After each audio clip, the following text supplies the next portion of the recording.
Pues nada, bienvenidos y bienvenidas esta mañana. Os queremos agradecer que estéis aquí. A los compañeros, compañeras, veo caras por ahí, bastantes caras conocidas, también a las estudiantes. Bueno, yo soy Eduardo Sierra, soy profesor del Departamento de Teoría e Historia de la Educación, IMIDE. Hace 2 años, junto con la profesora Esther Caparrós, le dimos forma a un espacio de divulgación, de conversación, que llamábamos Conversación entre Filosofía y Pedagogía. En 2019 nos visitó la filósofa Marina Garcés y este año, habiendo pasado la pandemia y teníamos muchas ganas, mucha ilusión de que nos pudiera visitar el profesor Fernando Bárcena, finalmente aquí lo tenemos, agradecerle la amabilidad y la generosidad que siempre ha mostrado hacia mí, hacia nosotros, hacia la revista Márgenes, con la que colabora desde hace un par de años. Os presento muy brevemente a Fernando, para quien no lo conozcáis, y os dejo con él. Bueno, Fernando es catedrático de Filosofía de la Educación en el Departamento de Estudios Educativos de la Universidad Complutense de Madrid. Ha sido miembro investigador del proyecto La Filosofía después del Holocausto, del Instituto de Filosofía del Consejo Superior de Investigaciones Científicas, profesor visitante en diferentes universidades iberoamericanas y europeas, donde ha impartido docencia y conferencias. Sus líneas de investigación están relacionadas con la ética, la política y la poética de la educación, así como con el estudio de la educación desde una filosofía del acontecimiento. Ha publicado diversos libros muy influyentes en el campo de la filosofía de la educación, como La experiencia reflexiva en educación o La educación como acontecimiento ético, con el profesor Jan Karmelik. El último de sus libros es un ensayo, o el penúltimo, no estoy seguro, el ensayo sobre el estudio en la editorial La Peirón, con el que fue finalista del Premio Diderot de Ensayo 2020. No, ese es el de Maestros y Discípulos, Anatomía de una influencia. Ese fue Vale. el premiado. Sí. El último es este, el Elogio del Estudio. El Elogio del Estudio. Bueno, y sobre estos temas relacionados con el estudio, en la convocatoria tenéis enlazado un par de textos conectados con estos asuntos y sobre ello vamos a escucharlo, a conversar y a tratar de animar un poco la conversación. Así que nada, os dejo con Fernando. Muy bien, muchas gracias, Eduardo. ¿Me controlas un poco el tiempo? No sé cuánto tiempo quieres que... 40 minutos. Vale, muy bien. Tú me vas controlando el tiempo para que no se me vaya la pinza. Muchas gracias por estar. ¿Estáis bien? Sí, bueno. Me aguantáis unos minutos de charla y luego conversamos, me preguntáis o lo que queráis. Estoy muy agradecido de estar aquí. En Málaga y estar aquí en esta casa con vosotros. Y yo quiero, bueno, he reunido una serie de palabras y de reflexiones sobre la casa del estudio. Estamos en la casa del estudio y sobre el estudio como una forma de vida o la vida estudiosa, que es algo que llevo haciendo, pensando, escribiendo sobre ello hace tiempo y que no es sino el resultado de una prolongada conversación con una serie de amigos al que se han incorporado una serie de voces brillantes, jóvenes y maravillosas en los últimos tiempos. Mi amigo Jorge La Rosa, mi amigo Maximiliano, en Brasil Caroline Cubas, Karen Requia, Jean Maschling, en fin, Joan Carles Melick y tantos otros, que hemos intentado estudiar o pensar lo que significa esta palabra, el estudio o la vida estudiosa, como algo ligeramente diferente del aprendizaje, del aprender. No son la misma palabra. En esta conversación sobre el estudio y sobre la casa del estudio, que es lo que yo quiero, a lo que me quiero referir ahora, nosotros, cuando hemos tratado de pensar estas cosas, pues partimos de unos presupuestos más o menos comunes, como que aprender y estudiar no son la misma palabra, no son la misma categoría, son dos tipos de experiencias diferentes, no necesariamente contrapuestas, pero sí diferentes. A veces sí que son contrapuestas cuando hay una captura excesivamente poderosa del aprendizaje y de la educación, por decirlo más en general, desde el punto de vista de la psicología y de la economía, ¿no? En un mundo neoliberal, en el seno de un capitalismo cognitivo, como hoy se llama, del neoliberalismo, etcétera, pero no son la misma categoría. El sujeto del aprendizaje no es el mismo sujeto que el sujeto del estudio. Luego me referiré a esto. También partimos de una cierta convicción acerca de que quizá es interesante volver a pensar la universidad desde el punto de vista de la vieja idea griega de la escuela, que en griego más o menos se pronuncia como skole o scholi, que significa literalmente dos cosas: tiempo libre y lugar apartado de los ritmos habituales del mundo, de los usos comunes del mundo. Eso es la escole. La escuela no es el lugar al que van los niños chicos a estudiar, la universidad también es escuela en ese sentido considerado. Y nos parecía importante defender la idea de la escuela como un lugar al que se va no solamente a aprender, sino a aprender mediante el estudio. Y esta palabra es importante por las cosas que trataré de decir después. Eso es un poco, esas cosas y otras son las cosas comunes que están en la base de las cosas que hemos tratado de pensar en esta prolongada conversación sobre el estudio, sobre la casa del estudio. En mi charla de hoy hay dos palabras principales. Una de ellas es la palabra casa y otra es la palabra estudio, para poder hablar de la casa del estudio. Y si tuviera que defender yo una tesis o un argumento principal aquí, diría más o menos lo siguiente. La universidad, el lugar donde estamos ahora todos, que tiene una larga historia llena de luces y de sombras, y no todos los que habitaban desde que se fundó la universidad hace varios siglos, profesores, estudiantes, investigadores o estudiosos, llevaban una vida impecable desde muchos puntos de vista y tenían sus riñas y tenían sus dificultades, ¿no? Y sus enojos, pero la universidad nace para establecer un diálogo cortés y amable sobre los asuntos del mundo. Eso hace de la universidad lo que entonces se llamaba en la Edad Media studium, estudio, el lugar donde se va a estudiar y donde se va al menos a aprender mediante el estudio. Y decía que si tuviera que defender alguna tesis o algún argumento principal sería más o menos este, que este lugar en el que estamos ahora nosotros, en el que estáis vosotras y vosotros y nosotros, y que se renueva cada vez con nuevas generaciones que van y que vienen, ¿verdad?, es la casa del estudio. El lugar donde se va a estudiar, es escuela en este sentido, es el lugar donde uno va a aprender junto a otros mediante el estudio y donde lo que se hace en esa casa, en este lugar, suspende de alguna manera los ritmos habituales de allá afuera. Aunque aquí se estudien profesiones, la profesión de maestro, de maestra, de pedagogo, etc., no venimos solamente a aprender la profesión, venimos a estudiar la educación. Venimos a estudiar. Es el lugar donde se va a estudiar, el hogar del conocimiento. Y mi tesis o mi argumento es que hoy ya no es la universidad esto. Cada vez está más lejos de ser esto. Es otra cosa, pero ya no es esto. Por tanto, es muy importante que hablemos del estudio. Quiero citaros, para que entendáis esto, un fragmento de un libro antiguo que a mí me apasiona, que se llama, en inglés es The Voice of Liberal Learning, la voz del aprendizaje liberal, de un filósofo conservador inglés. Su nombre es Michael Oakeshott, o Oakeshott, con H intercalada y terminado en 2 T's, la voz del aprendizaje liberal. En este libro maravilloso reúne un texto, incluye un texto, escrito en 1950, titulado El concepto de universidad. Y dice así: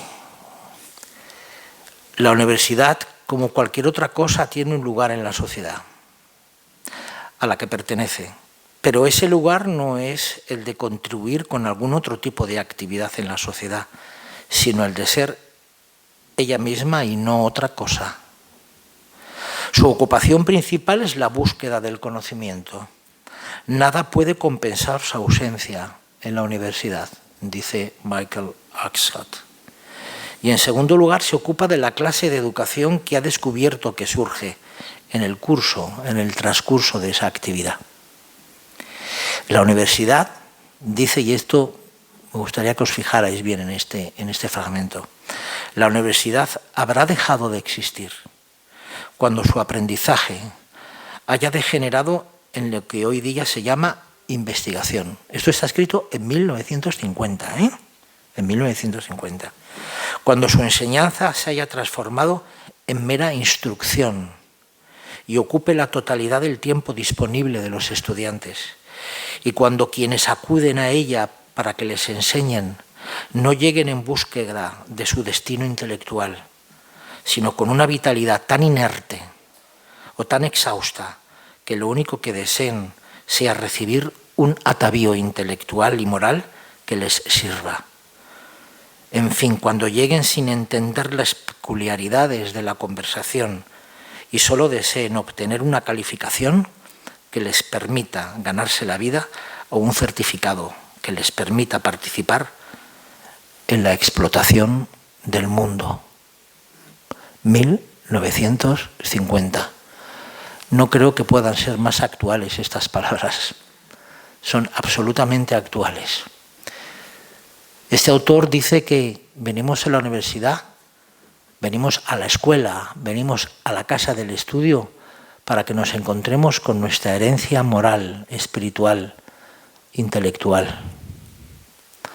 Para armarnos de valor con todo eso que viene de tradiciones antiquísimas, de un pasado brillante y exhausto, probablemente, pero maravilloso, y poder fortalecer nuestro espíritu en un mundo violento, en un mundo agresivo, en un mundo incomprensible, lleno de luz y lleno de sombras al mismo tiempo, donde todos sufrimos tantas pérdidas, tantos dolores, tantas ausencias, donde se nos rompe una parte del mundo cuando aquella persona que amamos se va, con la que compartimos tantas cosas que tienen que ver con el cuerpo, pero también tienen que ver con nuestras almas.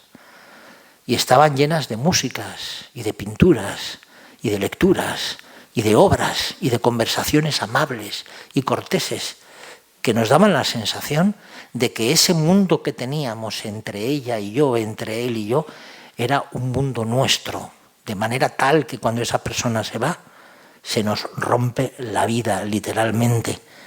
Pero podemos volver al estudio, podemos volver a aquellos libros que leímos juntos, aquellas novelas que nos leímos juntos, aquellas músicas que escuchamos juntos. Porque vosotras y vosotros venís aquí ya formados y formadas, habéis escuchado músicas, habéis leído algunas cosas, habéis ido a algún museo, os habéis cultivado de alguna manera. Mi pregunta es, ¿os habéis cultivado? ¿Habéis aprovechado? ¿Con qué cosas habéis llenado vuestra mochila? ¿Cuál es vuestra herencia intelectual?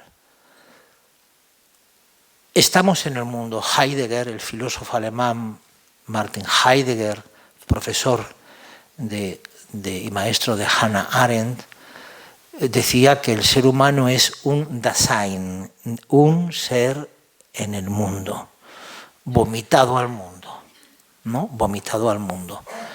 Podemos tener dos tipos de relación con el mundo. Una relación de apropiación del mundo, una relación consumista con el mundo. Esa idea un poco torpe y a veces desvergonzada que consiste en más o menos decir el mundo es algo que me pertenece, que es mío y es de mi propiedad. Esa cosa que tiene que ver con nuestra vanidad de hoy, con nuestro narcisismo de hoy, de pretender que el mundo sea una especie de jardín privado de mi propiedad donde yo me puedo pasear libremente. El mundo entendido como ese lugar de apropiación y como ese lugar que merece todas las transformaciones que yo quiero hacer en él sin haber entendido nada del mundo. Y eso tiene que ver con la escuela y eso tiene que ver con el estudio, porque la escuela, en ese sentido griego de skolé, de scholí, de tiempo libre, de lugar apartado del mundo, no tiene como destino, decía Hannah Arendt en The Crisis in Education, en la crisis de la educación, instruir en el arte de vivir a nadie, porque nosotros, los profesores, no podemos enseñaros a vivir. Tenéis que aprender a vivir con todas las contradicciones del mundo. El objetivo de la escuela y, por tanto, de la universidad también, consiste básicamente en enseñar, en transmitir el mundo, a través de las cosas que colocamos en medio. Cuando Eduardo, cuando Esther, cuando cada uno de vuestros profesores y profesoras colocan en medio de la relación que establecen con vosotros en las aulas, imaginaros una mesa camilla, una mesa redonda, decía Hannah Arendt, que lo público era algo así. Una cosa que nos une y nos separa al mismo tiempo. Una cosa que impide que estemos pegados, pero que al mismo tiempo permite hacer una cosa conjunta. Cuando os colocan, digo, cosas encima, una película, una escena de una película, un poema, un libro, una novela, un ensayo, están mostrándoos el mundo. Y esa actividad que se hace, todo el interés está en la cosa que se coloca en medio, en la cosa que se coloca en medio. Esto no tiene que ver contigo ni conmigo, no tiene que ver con nuestras subjetividades. Tiene que ver con el mundo y con la imagen del mundo que esa cosa que colocamos nos transmite. Hay una imagen literaria del mundo, económica, química, física, matemática, filosófica, estética, musical del mundo. Cada uno de los sentidos están reunidos allí. Y cada uno puede encontrarse con la parte de la herencia que le corresponde. La relación pedagógica tiene que ver con el uso del vocativo. El vocativo es esa partícula del lenguaje que apela, que llama a otro, ¿no? Marta, o señor, siéntese. Marta, por favor, cierra la puerta. Eso es un vocativo. Cada vez que leemos, cada vez que hablamos, cada vez que interlocutamos y conversamos con alguien, estamos usando el vocativo. Estamos apelando. Cada vez que me pongo a leer, el texto me habla, me llama a mí personalmente. La experiencia de la lectura no consiste en ser técnicamente capaces de leer, sino abrirnos de tal modo a lo otro que el libro nos dice y que transmite una imagen del mundo, que me llama, me apela a mí personalmente. Y entonces abro el libro y me quedo parado. Y me pongo a contemplar. Y en ese acto la teoría y la práctica están juntas, están unidas. En el corazón de la contemplación, decía el filósofo Baruch Spinoza en su Ética, están las posibilidades de la acción. Aprender a caminar en el mundo entre el ruido y la prisa, contemplando y actuando. No hay posibilidad de contradicción entre la vida activa y la vida contemplativa, y el estudio la reúne.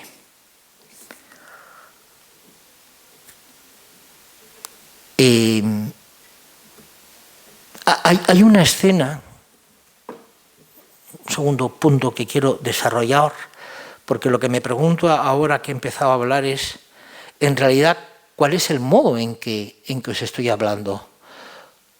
¿Cuál es el modo en que estoy usando el vocativo en relación con vosotras y con vosotros? No se trata tanto de preguntarme qué es lo que estoy diciendo, sino cómo debería seguir hablándoos. ¿Cómo debería seguir hablándoos? Y entonces quiero traer aquí una escena portentosa. El ingeniero químico Primo Levi, que estuvo en el campo de concentración de Auschwitz casi 2 años, cuando la Segunda Guerra Mundial, escribió 3 obras, que editorialmente se llama la trilogía de Auschwitz, que está formada por si esto es un hombre, si questo è un uomo, Sommerti e Salvati, los hundidos y los salvados, y muchos años después escribió su ensayo, La tregua, y muchos años después Los hundidos y los salvados, que es un ensayo prodigioso. En el volumen de La tregua cuenta la liberación de los campos de concentración, entre otros el de Auschwitz, donde él estuvo recluido. Y hay un capítulo en ese libro que se llama El Campo Grande, donde cuenta la historia del pequeño Urbínek, un niño de 3 años que había nacido en el campo de concentración, Urbínek, cuyo nombre le habían puesto los propios reclusos, porque recordando lo que decía Homero, no es posible que un ser humano nazca en este mundo y no tenga un nombre, que pueda ser llamado, evocado, otra vez el uso del vocativo. Entonces le ponen el nombre de Urbínek. Urbínek, un niño de 3 años, se dan cuenta que está allí, que su madre probablemente ha muerto en el parto, paralítico de cuerpo para abajo, con unos ojos enormes que asaeteaban a los vivos y a los reclusos con sus mudas preguntas.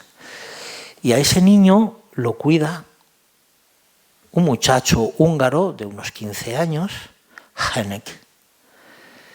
Y Henek lo lava, le habla en su propia lengua, que es el húngaro, con hábiles manos que no sienten repugnancia, mejor que las muchachas polacas que lo mareaban a caricias y abrazos, pero rehuían su intimidad, dice Primo Levi. Un día Henek viene de estar con Urbínek, de cuidarle, de acunarle, de hablarle, y sin ningún atisbo de arrogancia, dice Urbínek, ha dicho su primera palabra. Y los reclusos le preguntan, ¿qué palabra? Y dice, no sé, una palabra extraña. Masklo, matisklo.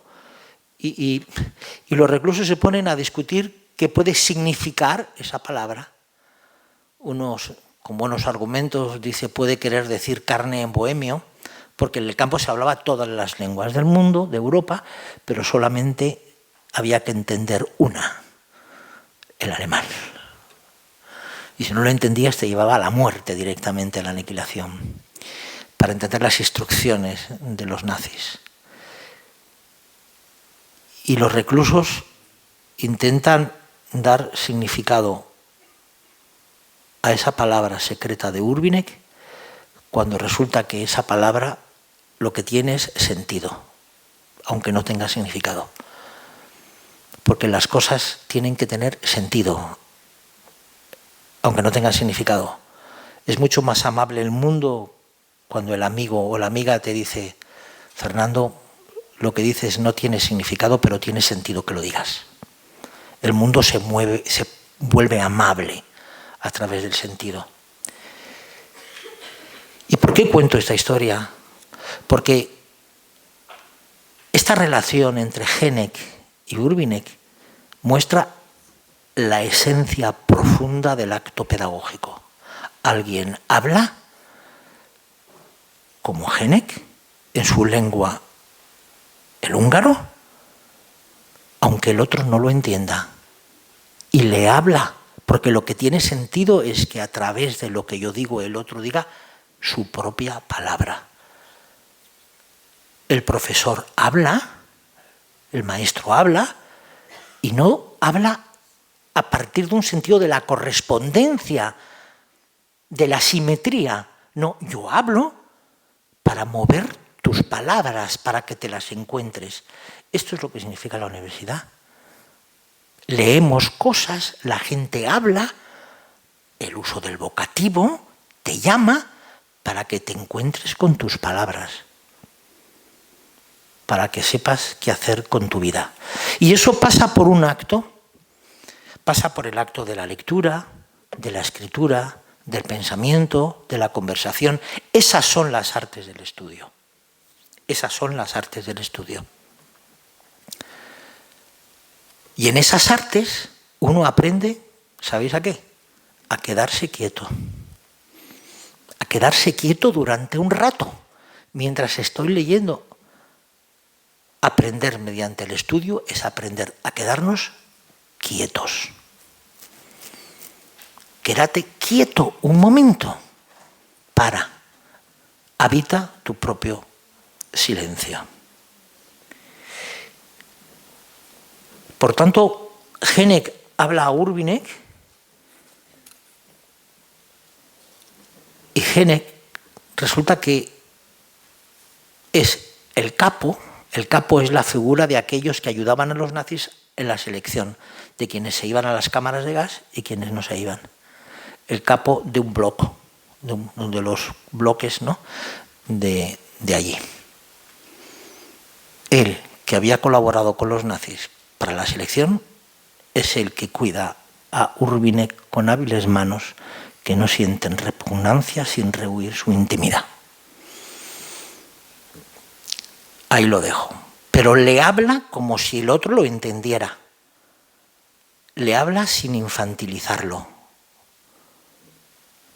Y este es el mensaje principal de la universidad como la casa del estudio. Tenemos que hablar sin infantilizar a los estudiantes, tratándoos de manera como si entendierais aquello de lo que estamos hablando. No se es buen profesor. Esa cosa que a veces decís, ¿no?, cuando recordáis, ay, Margarita era tan buena profesora, explicaba tan bien. No se trata de eso. No se trata de eso. No se trata de que somos buenos y explicamos bien. No.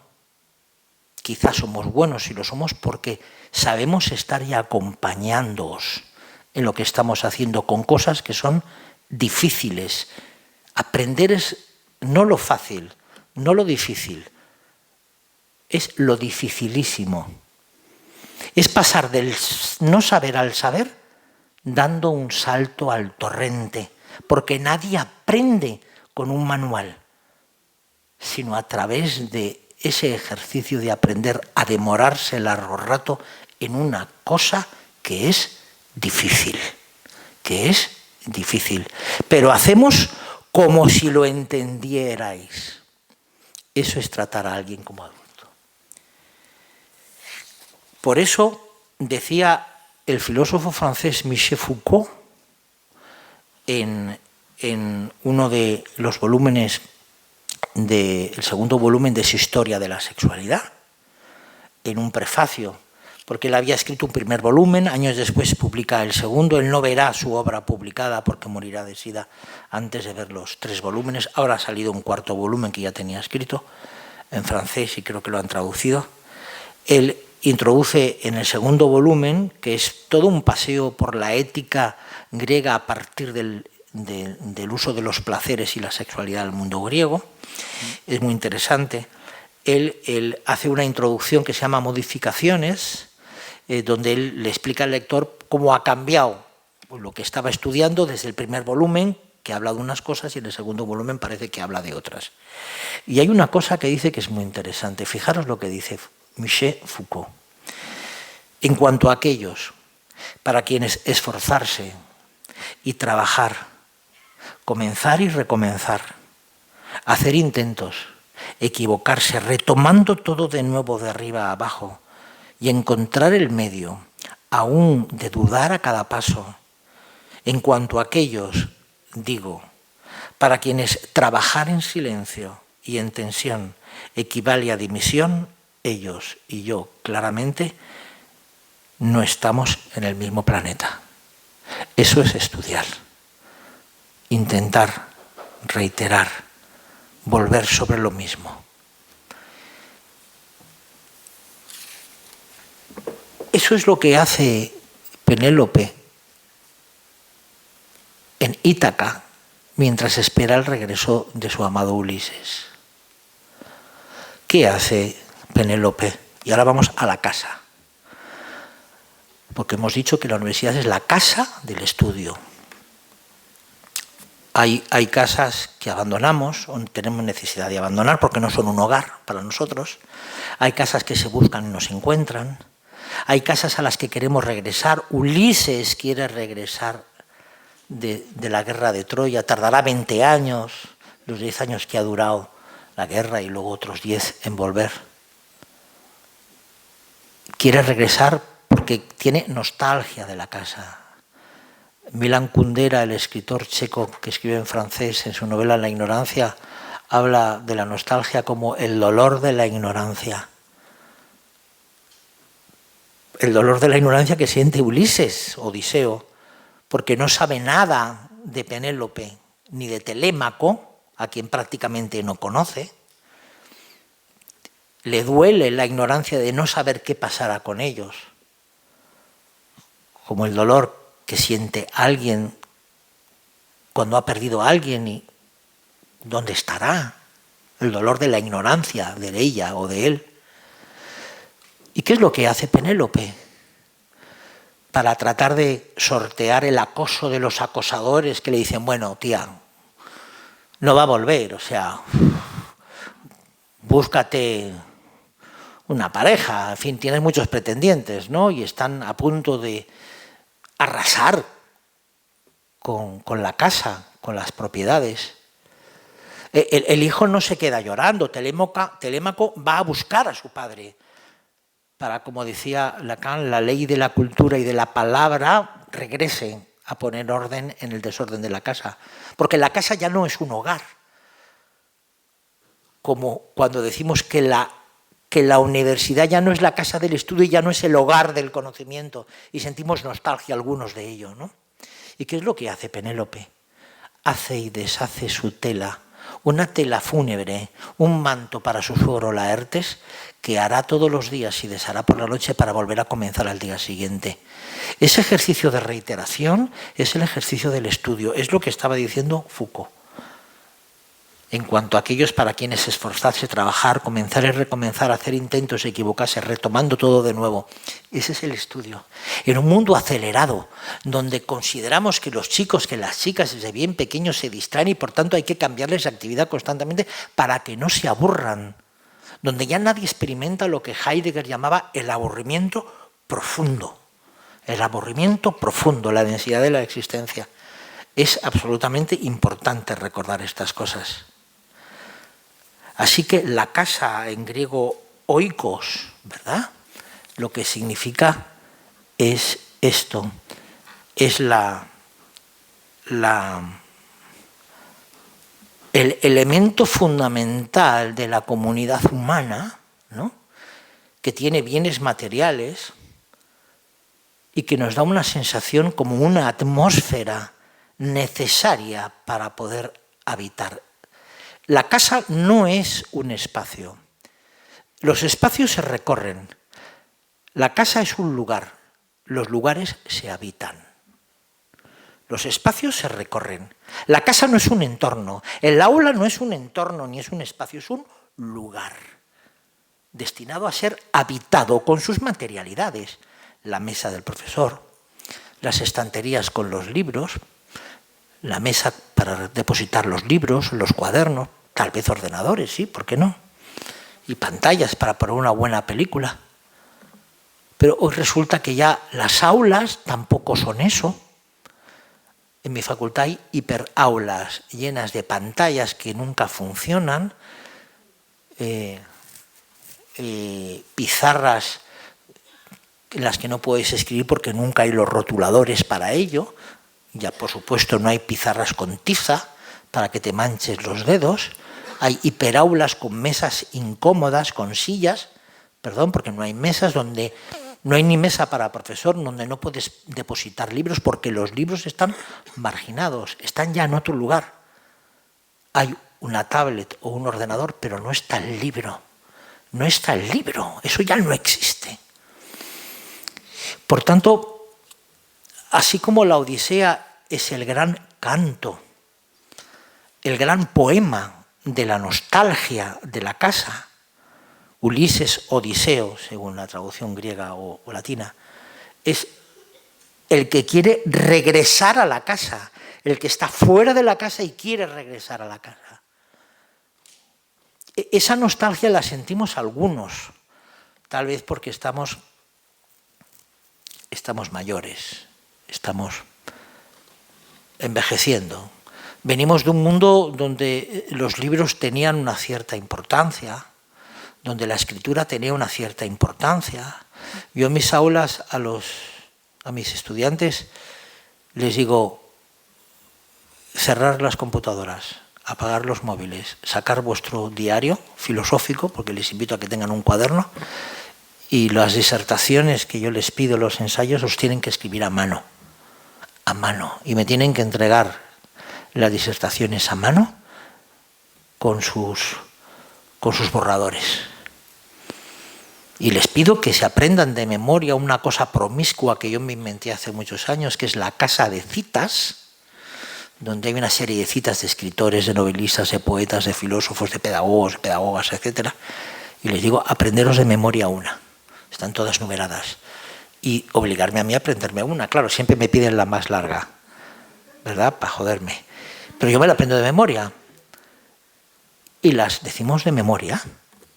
Y luego, ahora reescribe la cita con tus propias palabras. Otra vez el uso del vocativo, ¿no? ¿Y por qué lo tengo que aprender de memoria?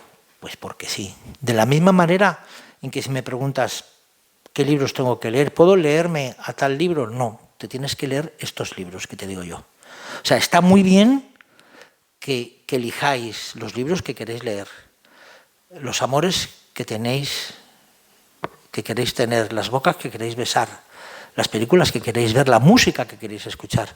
Pero también está muy bien que un profesor, una profesora os proponga una dietética pedagógica y os diga, estos son los libros que hay que leer. Hay que leer el libro tal, para no ofender a nadie, no diré nombres de autores ni autoras, ¿verdad? Dice, no, a ese tipo no entra en mi clase. O sea, ese libro no, porque es malo, porque es mediocre. No entra. Es decir, uno tiene y no tiene que ver con mi moral, no tiene que ver con mi superioridad de nada, no, simplemente hay una serie de obras importantes que yo decido que tienes que leer durante este tiempo y luego ya lee todo lo que quieras por ahí. Pero en mis clases hay unas películas, unas imágenes que sí entran y otras palabras que entran y otras no entran. Y eso tiene que ver con lo que los griegos llamaban esa dietética pedagógica, donde uno selecciona una serie de obras que son importantes,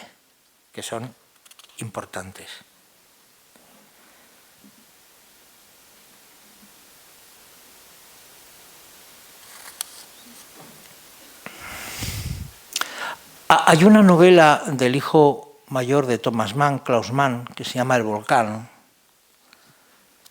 que cuenta la historia de los refugiados alemanes huyendo del nazismo en París. Es una novela fascinante, una novela de refugiados, ¿no? Y en esa novela resulta que hay una mujer, Marion, que recita en un teatro ante un público como el que pueda tener, que estamos aquí ahora, entre los cuales se encuentran sus amigos y amigas, muchos de ellos alemanes, recita poemas que se ha aprendido de memoria de clásicos, ¿no? De poetas antiguos, por ejemplo, de Friedrich Schiller y otros. Y dice Klaus Mann en esa novela, describiendo esa escena, tenéis que imaginaros a esa mujer declamando, fascinante, cada vez intensificando más, ¿no? La manera que tiene de declamar esos versos. Los versos fluyen y la voz de Marion logra extraer las notas más hermosas y sorprendentes. Seduce, gruñe, gime, canta, llora y los asistentes se preguntan cómo es posible que en una sola persona se reúnan tantas y tan distintas facetas y que conmueva hasta tal punto. En cada uno de los versos escogidos por Marion hay una referencia al presente, pero nunca resultó dogmática, clara siempre. Y de repente, todos entienden. Los de la sala comprendieron. Ni nuestras penas, ni nuestras ideas son tan modernas y nuevas como solemos creer en nuestro entusiasmo primero. Otros ya las han sufrido y pensado antes y han tenido que enfrentarse a los mismos problemas que nosotros. Sin embargo, sus ideas han dejado el gran legado de su sabiduría y su dolor convertido en una obra de arte. El pasado está lleno de novedades. Lo que tú sufres, lo que tú lloras, aquello por lo que tú te lamentas, ya fue llorado, lamentado, sufrido y llorado antes. solo que hubo gentes que escribieron obras de arte maravillosas, poemas, novelas, tratados de filosofía, donde elevaron a un sublime grado de belleza todo ese llanto nuestro de ahora. El pasado está lleno de novedades. Y los profesores de la universidad os decimos, atrévete a recordar, o sea, lee. Libros hay de todas clases, buenos y malos, mediocres, procaces, violentos, pero que existan todos ellos lo único que indica es que podemos elegir los libros que queremos leer. Los libros que queremos leer. Eso es estudiar. Voy terminando, ¿te parece? Con una referencia al estudio. ¿Estáis bien? ¿Sí? Gracias. He hablado, voy a intentar resumir un poquito una idea que me parece muy importante para que no la perdamos de vista. Estamos en la universidad es la escuela en ese sentido griego, es una casa, es un hogar, es un lugar, no es un espacio, es un lugar que habitamos. Y es ese lugar del conocimiento que decía Michael Oshart, ¿verdad? Destinado a encontrar nuestra herencia espiritual, moral, intelectual. Allí se nos transmiten cosas que vienen de un pasado que nos antecede y que es inmenso, y entre todas esas cosas podemos encontrar algo que sea estrictamente nuestro a través de las obras que leemos, sobre todo en facultades como estas, que son de humanidades, porque aquí se habla de lo que le pasa al ser humano, ¿verdad? Cuando en la experiencia de la formación uno puede encontrarse apelado, llamado en una dirección, y por tanto encontrar una vocación intelectual y de otro tipo. Pero esta vocación impone una serie de deberes, no es autocomplaciente. Creemos que la vocación es, ya me siento realizada, ya me siento realizado, ya como si todo fuera fácil. No, es entonces cuando las cosas se complican. He estado intentando decir esto, y he estado intentando decir que echamos de menos a algunos, que la universidad sea eso, capturadas como está, con una idea muy débil de lo que significa aprender sin el estudio. Cuando aprender significa simplemente como cuando uno se ha quedado sin leche y va a Capravo a comprar la leche que le falta. Cuando aprender significa haber detectado ya antes la necesidad y la satisfago, como cuando voy a Capravo a comprar el pan, el vino o la leche o la verdura. Cuando aprender no significa descubrir la necesidad que no sabía que tenía. Cuando aprender es ligeramente diferente de lo que es estudiar. Entonces, ¿qué es estudiar? Quiero terminar hablando de 4 maneras que ha descrito muy bien mi amigo Maximiliano López Valerio, un profesor de Mendoza, Argentina, que trabaja en Juiz de Fora, Universidad de Brasil, en este librito que compilamos Maxi, Jorge La Rosa y yo mismo, Elogio del Estudio, que está en Miña y Dávila, y que tiene que ver con esas últimas publicaciones que hemos venido haciendo, pues mi propio libro Maestros y Discípulos también, un manuscrito que tengo entre manos sobre la vida estudiosa, que nunca será publicado seguramente, pero me mantiene entretenido, ¿verdad? Mientras la vida dure. Y Maximiliano dice unas cosas muy claritas, y voy a terminar un poco con ellos, y con una referencia a uno de los fundadores del pensamiento occidental, como es el poema oscuro y extrañísimo de Parménides. Pues quizá os suene Parménides, el ser es, el no ser no es, y Heráclito, nunca te bañarás 2 veces en el mismo río, ¿no? Como 2 visiones diferentes. Pues voy a referirme a Parménides después. Pero antes quiero decir 4 maneras de entender el estudio, para dejarlas ahí, que dé un poco de vueltas en vuestras cabezas, ¿vale? En el aprender, el sujeto del aprendizaje se instala en el gesto ancestral de la captura, del cazador, el gato que caza al ratón. El aprendiz es aquel que quiere capturar la cosa, y de ahí toda la lógica de las competencias. ¿Quién va a negar que necesitamos gente competente? Pues claro. Yo necesito un médico que cure el cáncer de mi chica. y a veces no se pueden. Pues claro, ¿no? Hay que ser competente. Pero eso tiene un límite en el ámbito de la educación, porque la educación tiene que ver con el devenir por la formación. Por tanto, la competencia es condición necesaria, pero no condición necesaria y suficiente. Bien. Por tanto, a partir de esa distinción entre el sujeto del aprendiz, que es el gato que caza al ratón, y el estudio, que es el sujeto del estudio, el que está capturado por el objeto y del que no puede separarse, y que reitera y repite como Ulises, como Penélope, podemos hablar de 4 ideas del estudio. El estudio como una cierta ejercitación, como un ejercicio, como una técnica que aspira al perfeccionamiento técnico, valga la redundancia de algo. El estudio como técnica. En el sentido griego de dominar algo, las manos de Durero, los nocturnos de Chopin, ¿no? Crear una obra y dominar. El estudio tiene que ver con eso. Tiene que ver con una cierta artesanía. El estudio como un estado del espíritu, en segundo lugar, como un animus, con una stimum, diría Heidegger, que frecuentemente está recorrida con un estado de melancolía. La melancolía es una pena que no tiene nombre, ¿no? El melancólico es aquel que echa de menos algo del futuro, pero también del pasado. El estudio tiene que ver con un acto de duelo porque echamos de menos un pasado que ya no existe y que querríamos en algunos aspectos llevar al presente. Por tanto, el estudio, en segundo lugar, como un estado del espíritu.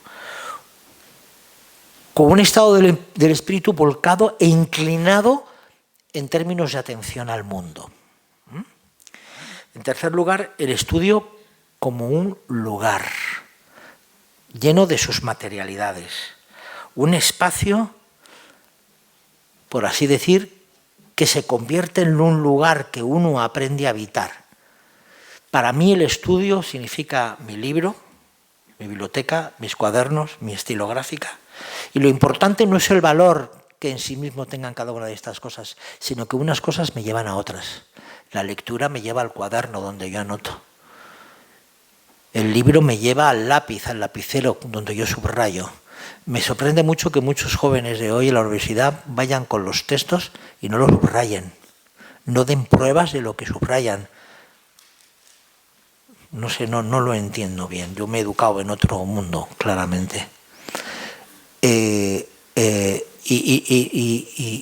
el cuaderno me lleva a la estilográfica. Yo escribo en cuadernos y luego me voy al ordenador.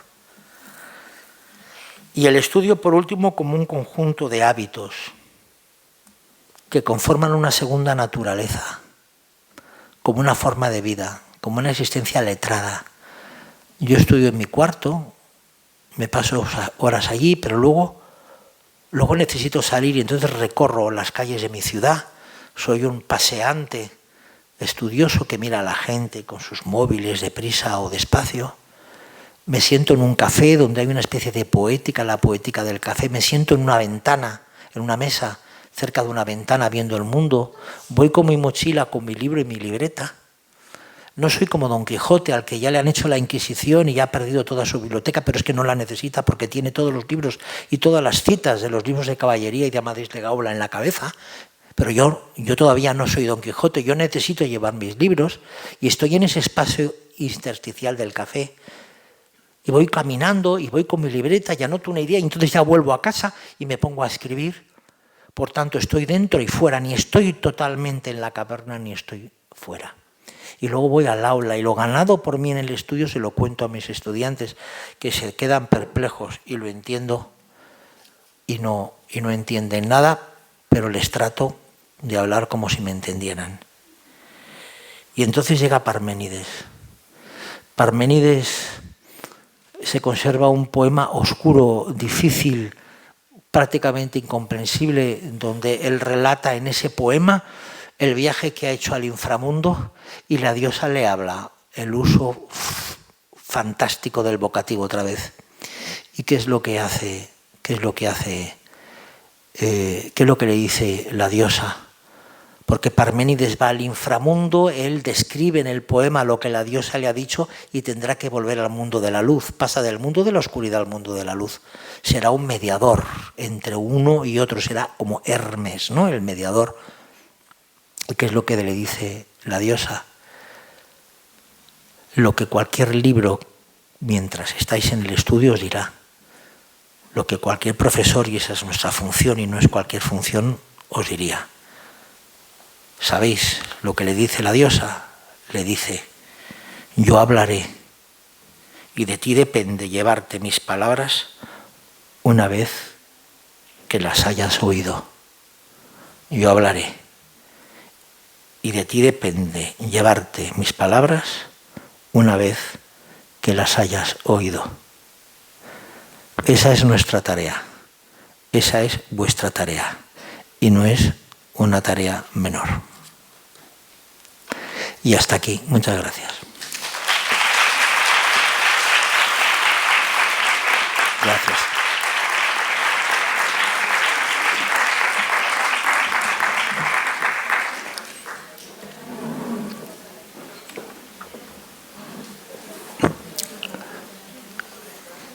A mí lo que me pide el cuerpo ahora es quedarme pensando en silencio. Pues no está mal eso. Porque tenemos la tendencia a dar un texto y enseguida pedir la palabra o que alguien hable y se sienta la obligación de preguntar. No es necesario. Nos decía el filósofo francés Gilles Deleuze en una de sus... Bueno, una antigua alumna suya le hizo un vídeo que se llama el abecedario, donde él va recorriendo cada una de las palabras del alfabeto a de animal y de enfance, que se escribe con E, y él va hablando, ¿no? Y cuando llega a la P de profesor, dice, él decía, era así taquero y eso, ¿no? Decía, a mí las conferencias me resultan un coñazo. Y a mí lo que me gusta es preparar un curso, ¿no? Un curso, unas clases. Y las mejores preguntas de los alumnos son las que te hacen una semana después del profesor haber hablado. Pero hablar si queréis, claro. Sí. Si me echáis una mano. Virginia. Eugenia, casi. ¿Cómo te llamas? Eugenia.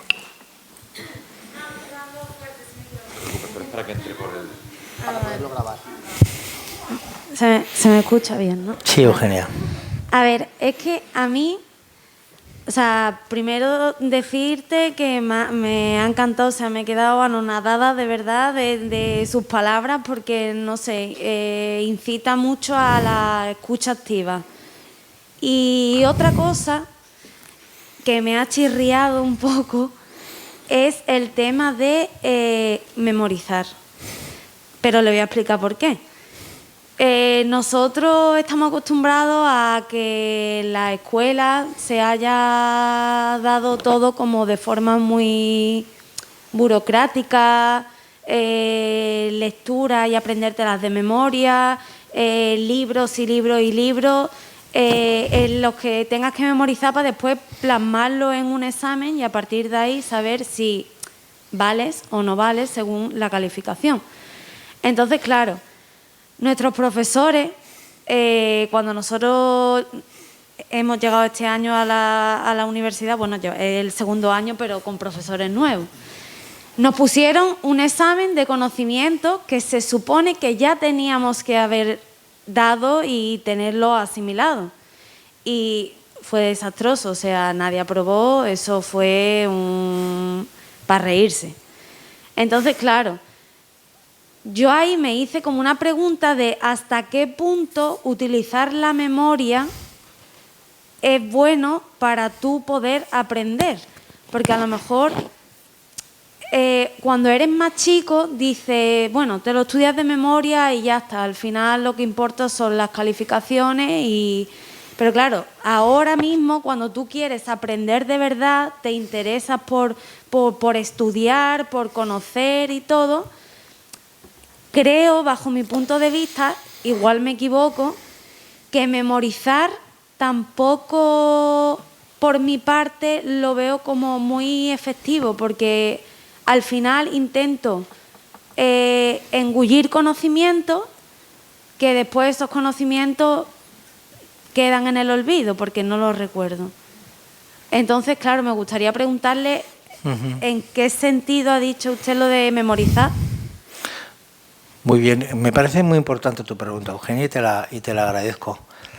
Y te entiendo perfectamente lo que quieres decir, o sea, entiendo perfectamente lo que me trasladas, ¿no? Y te voy a tratar de responder con un ejemplo. Yo canto y pasé mucho tiempo, doy conciertos, soy un plastautor de estos, ¿no? De discos y canto y tal. Bueno, pero he cantado mucho ópera, he cantado en coros de tenor, soy tenor agudo. Y yo recuerdo en un coro muy importante en el que yo estuve unos años, el grupo concertante Thalía, con la Orquesta Sinfónica San Martín que dirige Silvia Sanz.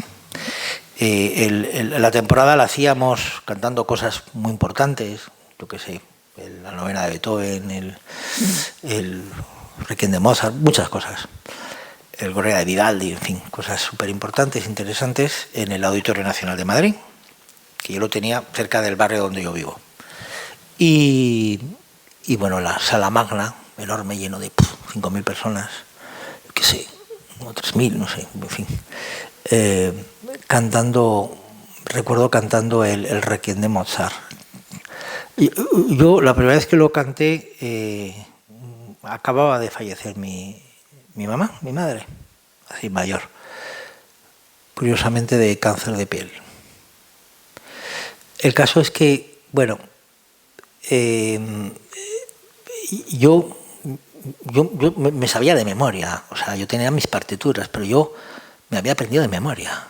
Pero lo importante no es que yo me lo hubiera aprendido de memoria, es que Silvia, que tenía delante a 90 hombres y mujeres de coro y 60 de orquesta, no tenía partitura.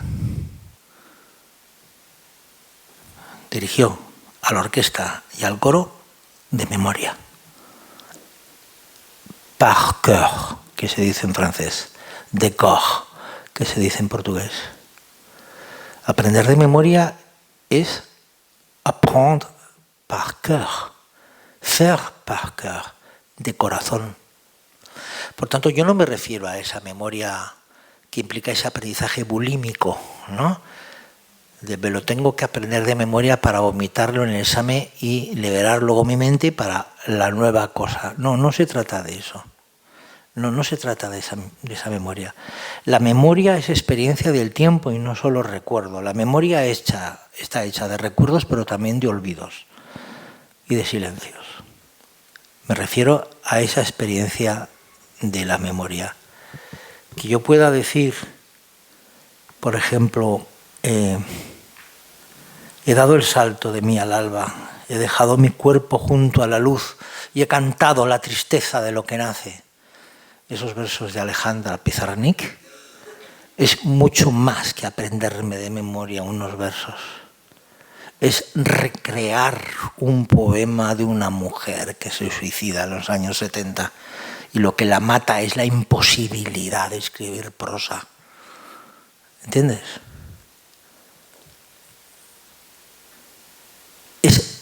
Es fundamental la memoria, en ese sentido, como experiencia del tiempo vivido. Los supervivientes de los campos de concentración nos dejaron los relatos, Primo Levi, David Rousseau, Antelme, ¿no? Y tantos otros, Jorge Semprún, nos dejaron la literatura de la memoria para que nosotros recordemos lo que no hemos vivido, porque ninguno de nosotros hemos vivido la experiencia concentracionaria, pero son libros de la memoria, testimonios. Y yo pero entiendo, Eugenia, lo que me estás diciendo, de verdad, créeme que te entiendo y entiendo tu enojo, y yo lo comparto, pero no desprecies la memoria. De la misma manera en que es muy importante leer en silencio, pero también leer en voz alta. Es fundamental aprenderse poemas de memoria y poder recitarlos. Porque lo que eso hace es que las palabras escritas por el poeta o ese fragmento se hagan cuerpo en ti. Y tu cuerpo se extiende. Tu cuerpo ya no es solo el cuerpo de Eugenia, un cuerpo maravilloso, biológico, con su naturaleza. No, es el cuerpo extendido con las palabras de las que te has alimentado. De los libros leídos, de los libros buscados, de los libros escritos, de los libros citados, de la música escuchada, de la música que querías componer y no compusiste. De todo eso está hecho tu cuerpo. Y eso pasa por la memoria. Si alguien pierde a alguien, esa persona que se pierde está presente, no quiere ser solo de recuerdo, pero sí está en la memoria. Pero es una memoria que tiene obviamente algo de involuntario, como decía Marcel Proust en el primer volumen de A la recherche du temps perdu, en busca del tiempo perdido, cuando él descubre esa escena maravillosa. Proust va a casa de su madre y, en contra del hábito que tenía de tomar té a esa hora, le ofrece a su mamá un té con una magdalena, y el tipo pues va mojando la magdalena en la taza de té y en la infusión, y hay un recuerdo que quiere venir, y por más que se esfuerza voluntariamente, el recuerdo huye y se siente mal y hace todo tipo de ejercicios hasta que de repente el recuerdo surge. Me traía a la memoria esa taza, esa magdalena mojada en el té, cuando yo en los veranos era pequeño, iba a casa de mi tía Luni y ella me daba en su taza de té, cuando la iba a ver los domingos antes de ir a misa, ella me daba mojada en una cucharilla unos trocitos de magdalena en la taza de té, y entonces de repente el tiempo surge en mí, y aquel día que era penoso para mí se volvió más amable por el recuerdo. Estoy hablando de eso. Estoy hablando de cosas muy profundas que se me escapan a mí, que yo creo que son importantes aunque yo no las entienda. Gracias.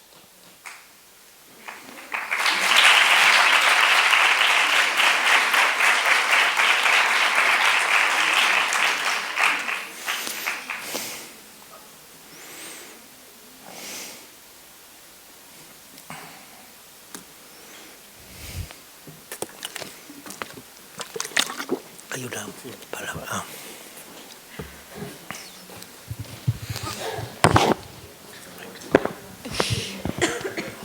Hola. Hola. Ay, qué guay se escucha. Vale. ¿Cómo te llamas? Blanca. Blanca. Encantada. Igualmente. He apuntado muchísimas cosas. No sé si dentro de un tiempo comprenderé todas, pero hay una que sin duda necesito refuerzo para comprenderla. Me gustaría que nos hablases un poco más de cómo comprendes el espíritu en todo esto, porque yo la idea del significado, del sentido que tiene espíritu en mi memoria es una idea un poco acompañada por algo más espiritual, como el estudio, no el estudio, sino visto desde la espiritualidad en sí, la religión, la meditación. Sí. Entonces, no sé, me gustaría que describiese ese espíritu en este ámbito. Vale. Qué interesante pregunta, Blanca. Madre mía. En griego, el espíritu tiene que ver con el aliento. Es el aliento. Espíritu tiene que ver con el aliento. Cuando los muertos se van, se dice que y dio su último aliento. Ese aliento es el espíritu. Lo recibimos nosotros que estamos allí. Yo acabo de perder hace un año a mi chica, que murió de cáncer. El día 24 hizo un año. Y yo recibí su último aliento. Es decir, su espíritu. Su espíritu. Yo entiendo el espíritu en ese sentido. Como un principio de vida. Como un principio de vida. Y eso se encuentra en los mitos y se encuentra en las religiones. Se encuentra en las religiones. Cuando hablo del espíritu del ánimo estudioso. Heidegger en alemán lo llama Stimmung, el estado de ánimo, es espiritual en ese sentido, como un principio de vida, como un aliento, lo que me alienta, por tanto, lo que me permite respirar, lo que me permite seguir. Es en ese sentido en el que estoy considerando el espíritu. Pero el trasfondo es potentísimo, nos lleva a cumbres de religiosidad supremas y a un misticismo apasionante. Parménides, más que ser el fundador de la metafísica, es un místico en realidad, como han dicho muchos especialistas en antropología y filosofía de las religiones, como Peter Kingsley, ¿no?, que tiene un libro maravilloso sobre Parménides, Realidad, que es una joya, es una maravilla de libro, ¿no?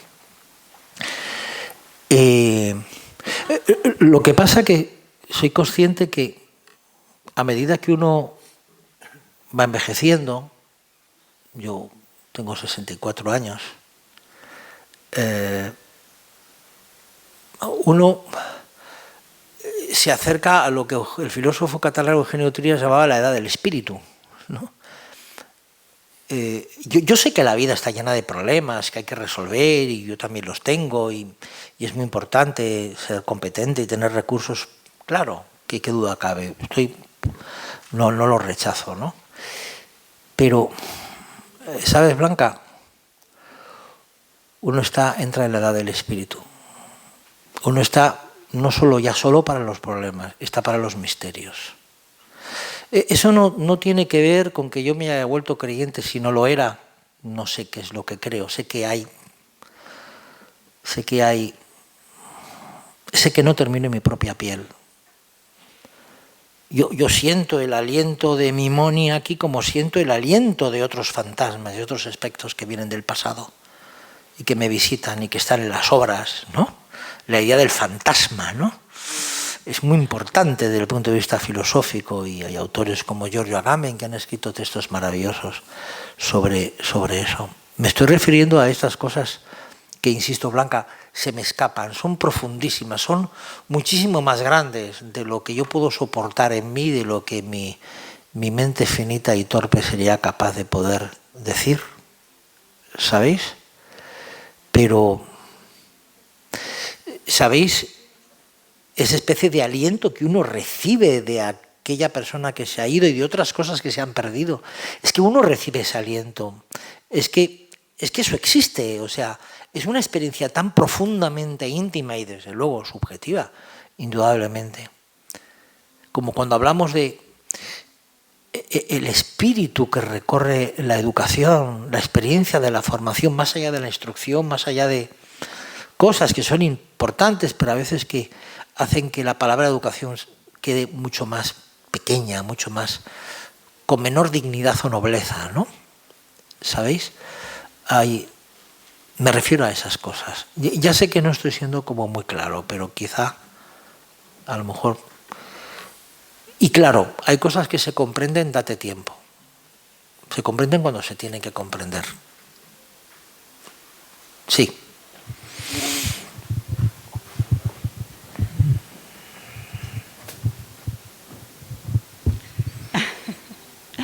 Buenos días, mi nombre es Rosalía. Rosalía.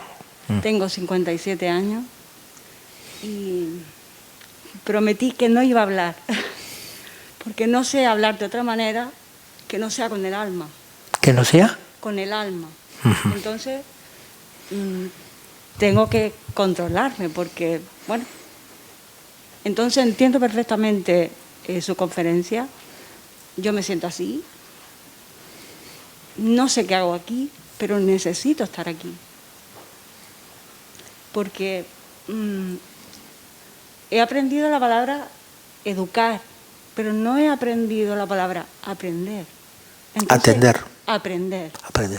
Entonces me estoy llevando una grata sorpresa porque estoy aprendiendo. Estoy aprendiendo desde que estoy aquí. Entonces estoy muy contenta, estoy muy feliz. No sé si es tarde o no, no me lo planteo, simplemente vengo y ya está. Odio las clases de Eduardo porque llegan al alma Y yo intento no participar, pero al final siempre caigo. Y bueno, es lo que tengo que decir. No sé si aportará o no aportará algo, no lo sé. Bueno, yo cuando hablo de esa distinción entre aprender y estudiar, también estoy refiriéndome a un proceso que a mí me parece especialmente penoso en estos tiempos, que algunos filósofos de la educación han llamado la learnification, ¿no? La lernificación, no se puede traducir, ¿no? Del mundo, ¿no? Esa cosa de que cada uno puede aprender y puede aprender solo y puede aprender lo que quiera y puede...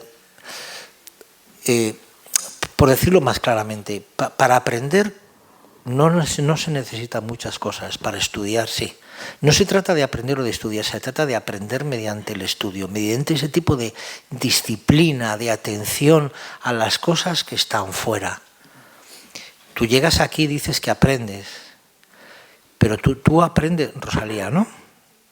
Tú aprendes, Rosalía, junto a otros y aprendes con cosas, libros, textos. Claro, Eduardo te provoca, Eduardo te toca un poco las narices muchas veces, pero es que la cosa va de eso, de tocar un poco las narices de la peña, o sea, no sé, no de ser completamente complacientes todo el tiempo, ¿no? De poner un texto difícil que choque brutalmente con las creencias o no creencias de la gente, porque eso es muy importante. Nosotros podemos relacionarnos con las cosas, por ejemplo, con los libros, en los términos de me gusta, no me gusta, me sirve, no me sirve, estamos siempre en eso. Pero a lo mejor la cosa no pasa por ahí, por el me gusta, no me gusta, me sirve, no me sirve, es útil o no me es útil. Que no digo que esté mal eso, pero que a lo mejor no se trata solamente de eso. A lo mejor se trata de me da a pensar o no me da a pensar, incrementa mis emociones y hacen que resuenen en lo eterno o no. A lo mejor se trata de eso y eso implica una disciplina, una ejercitación, un reiterar, un volver, un repetir, cosas que el estudio, tal y como muy precariamente he tratado de pensarlo yo aquí o de exponerlo, suponen, ¿no? De alguna manera. Porque es muy importante en la relación pedagógica el tú, el yo, en fin, cada una de las subjetividades, pero esto no va de ti, de mí, Rosalía. Va de la importancia de la cosa que colocamos en medio. No va de ti, de mí. Somos muy importantes, soy importante yo, eres importante tú, podemos hablar, opinar, conversar, tal, pero no va de nosotros, no va de nuestras subjetividades, va de las cosas que colocamos y va del mundo.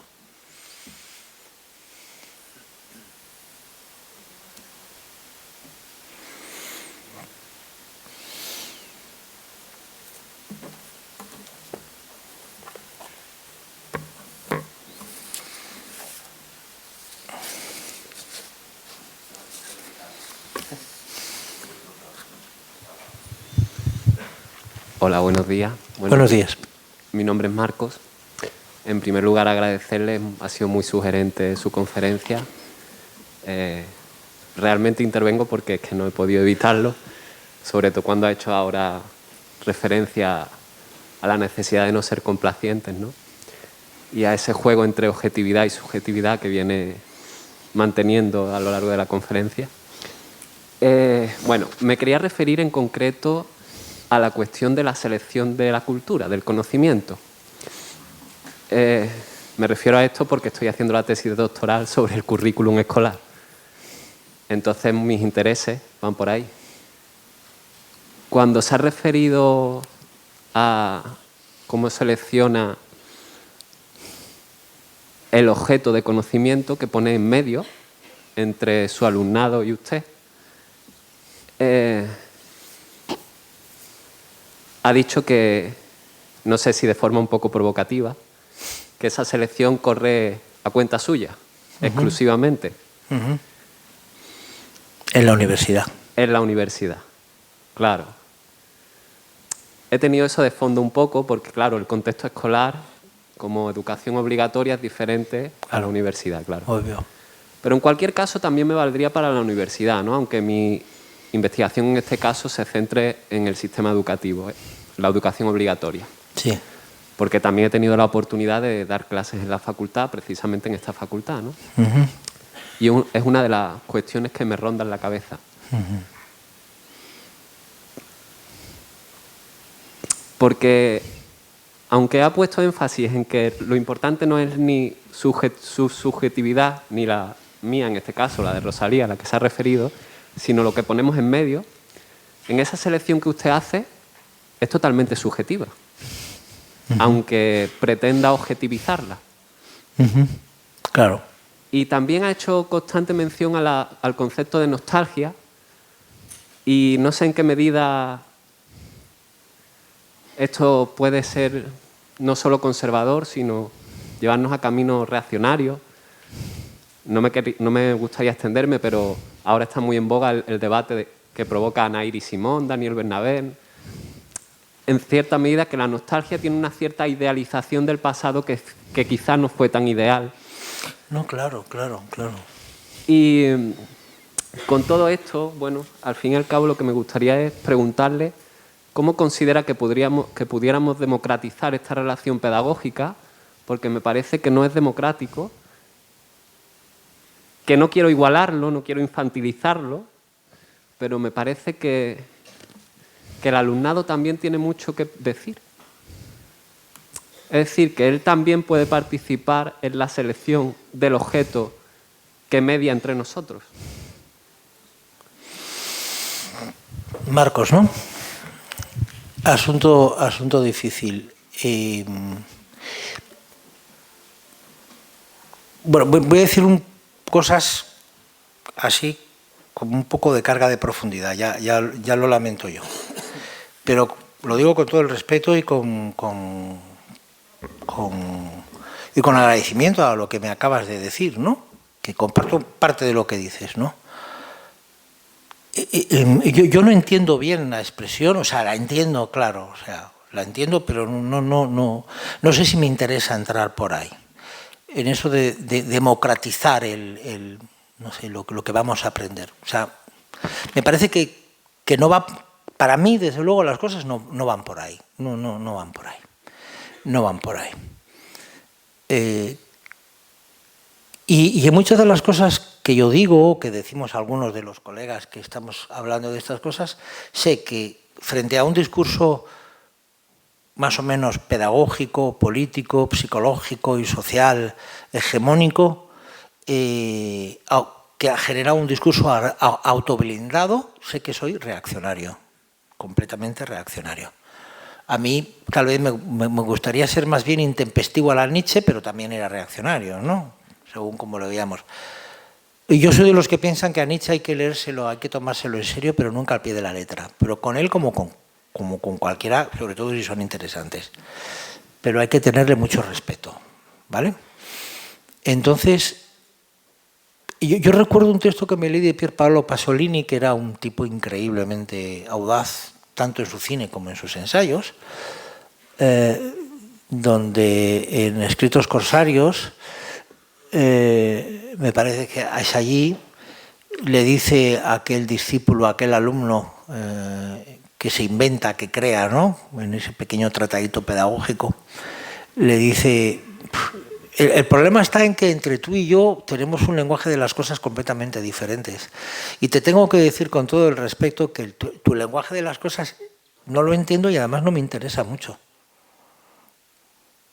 Uno tiene que poder atreverse a decir eso, y eso no es una falta de respeto al otro, es intentar entender un lenguaje que tenga que ver con el mundo común.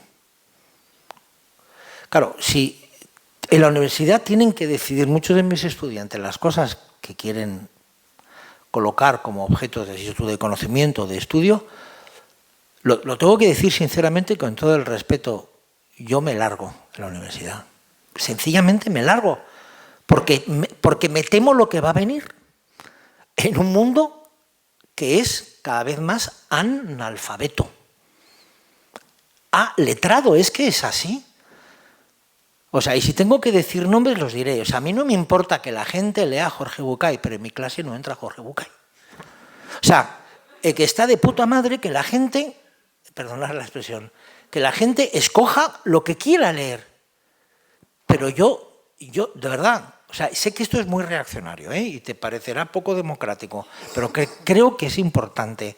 Yo selecciono una serie de lecturas y es mi responsabilidad seleccionar esas lecturas importantes y trato de no elegir cualquier cosa, Y eso no entra en el juego de la democracia, porque la democracia es una cosa súper importante y que vale para lo que tiene que valer. Y entonces yo recuerdo, cuando os hablé de estas cosas, el texto de Ortega, al que nadie lee ya, Democracia morbosa, ¿no? Aquel niño que, Santísima sea la Virgen María, a todo le decía al cura, en todo momento decía, bueno, hijo mío, eso está muy bien, pero no viene al caso. Pero no viene al caso, o sea, digamos las cosas... Esto que digo no es un reproche a lo que tú me has dicho, es lo que me convoca a mí, lo que otra vez el uso del vocativo, lo que me dice. Yo estoy hablando de la universidad, estoy hablando de una relación adulta. Estoy hablando de una relación adulta entre seres que vienen a estudiar y a aprender mediante el estudio y donde hay que tratar de darles cosas que sean realmente interesantes, que no pasan por el juego de me sirve o no me sirve, de lo útil, que sirven simplemente porque me dan a pensar, me dan a sentir, incrementan mi aparato emocional y psíquico, simplemente. Y me puedo equivocar, claro. Y hay algo subjetivo, evidentemente. Mi biblioteca es completamente personal, evidentemente que es completamente personal, pero no pongo allí solamente aquello que me complace a mí como lector, sino que busco el efecto que puede provocar el otro en aquello que a mí me complace como lector. Yo leo con ellos algunas de esas obras y las tratamos de desbrozar para que vean que a mí me pasan cosas y que tal vez ellos puedan relacionarse con el mundo y con sus cosas de una manera interesante, la que elijan ellos. No pretendo que se lleven mi biblioteca, no se trata de eso, sino que cojo cosas interesantes para provocar algún tipo de efecto que yo sé que intencionalmente no voy a poder pretender provocar. Porque no se trata de la intencionalidad, se trata del efecto que provoca en el otro. Y es algo que te pertenecerá a ti, en la medida en que alguien te coloca algo que es retador. George Steiner, el crítico literario que ha fallecido no hace mucho, cuenta en Errata, su autobiografía, que cuando va la primera vez en Inglaterra, está, creo que es Leo Strauss, el que le daba clase, o Isaiah Berlin, no recuerdo bien, y le dice, bueno, citaré un nombre que citaré pocas veces aquí, y cita a Martin Heidegger, y él no escucha. Martin Heidegger, que durante un año se sacó el carnet del nacionalsocialismo, en fin, y tal y cual. Y que nunca, un filósofo grandísimo, bueno, pues que hizo un pacto con los nazis en un momento determinado. Y que nunca pidió como perdón del todo por ello, ¿no? Bueno, entonces le pregunta Steiner a su compañero, ¿qué ha dicho? Que no me ha dicho, y dice Heidegger, Martin Heidegger.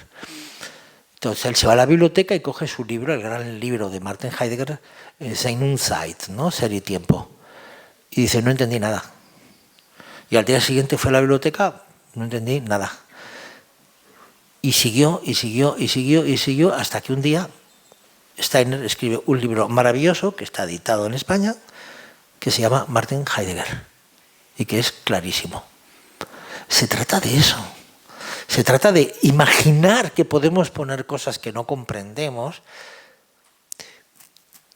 y que provoque ese tipo de efecto en alguien, quizá imaginar la posibilidad de ese efecto. Yo no sé si esto pasa por pactar los contenidos permanentemente, porque la realidad es que muchas veces las clases se van pactando la metodología y los contenidos. Y entonces alguien preguntará, ¿cuándo pasamos al primer capítulo, profe? ¿No? O sea, pues podemos ponernos a leer ya de una vez. Estoy diciendo cosas que pueden resultar, no sé si reaccionarias o demasiado conocidas. No lo sé, o a lo mejor no. O sea, yo creo que la universidad tiene unos ritmos, unos tiempos y unos protocolos diferentes de otros campos, obviamente, pero todo pasa por el conocimiento del mundo es común, y hay que tratar de dar esas cosas que son importantes desde el punto de vista de la historia, ¿no? Y culturalmente hablando, la cultura tiene que ver no con la posesión, tiene que ver con cole, que es cultivo, una relación de cuidado con las cosas. Yo puedo poseer una tierra, pero si no la cultivo se me muere. Es una relación de cuidado de las cosas. Estoy apelando al cuidado. Y nuestra responsabilidad pedagógica como profesores es el cuidado. El cuidado. Y hay un riesgo, yo me puedo equivocar, claro que me puedo equivocar, no soy arrogante en eso, o procuro no serlo, vamos, al menos. Pero sí digo, bueno, hay cosas importantes que están en mi campo. Yo enseño filosofía de la educación. Y entonces yo creo que hay unas obras que son interesantes, que están en primera división y otras que no están en primera división. Y eso es arbitrario, esto es subjetivo, pues tiene parte de subjetividad, sí, si yo lo reconozco. ¿Por qué? Porque soy profesor que estudia, que selecciona unas lecturas y las pone en medio, sí. Es un poco inevitable. A lo mejor no te he respondido bien, disculpa, pero podemos hablarlo. Preguntaba también por la cuestión de la memoria y la nostalgia. Sí, perdón, la memoria. Sí, claro, yo estoy completamente de acuerdo contigo. A veces, mira, elogiando Stefan Zweig, el escritor vienés, que se suicidó en Petrópolis, ¿no? Con su mujer, un poquito antes del 42 fue, por ahí.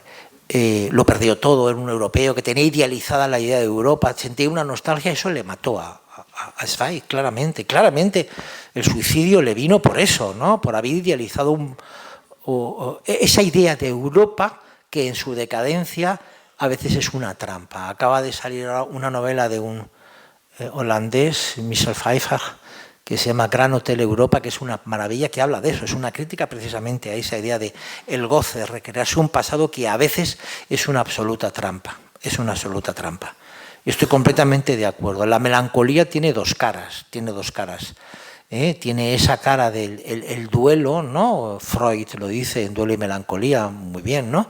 Ese texto suyo canónico, ¿no? El dolor por la pérdida del objeto amado, ¿verdad? Pero que a veces es una trampa, porque uno cree que crea más, cuanto más triste, más melancólico está, y eso es una pescadilla que se muerde la cola, y evidentemente eso puede tener un efecto profundamente conservador y absolutamente reaccionario. Completamente de acuerdo contigo. Pero yo también entiendo que hay una melancolía que tiene que ver con esa pena que no tiene nombre, que decía Joseph Joubert en su libro Pensamientos, ¿no? Ese escritor, ese moralista francés del 18. Hay una melancolía que proviene del hecho de pasados interesantes, o sea, que tiene que ver con en qué medida nuestro tiempo, nuestro neoliberalismo, capitalismo de hoy, el mundo absolutamente consumista, pone barreras para que cosas interesantes del pasado nos lleguen. Me estoy refiriendo a eso. Y estoy hablando de Walter Benjamin, que era marxista, amigo de Hannah Arendt. Eso es lo que decía Walter Benjamin, ni más ni menos. Y me someto a las lecciones de esos. Hoy Benjamin sería reaccionario, sí.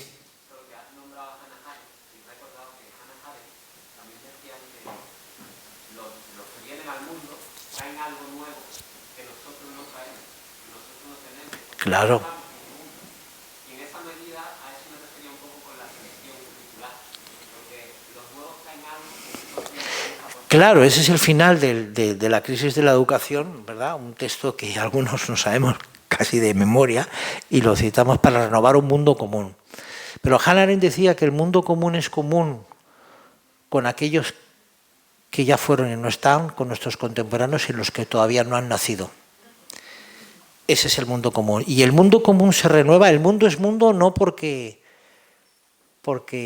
estemos nosotros en él, sino porque podemos hablar de él, porque el logos está en el medio del mundo.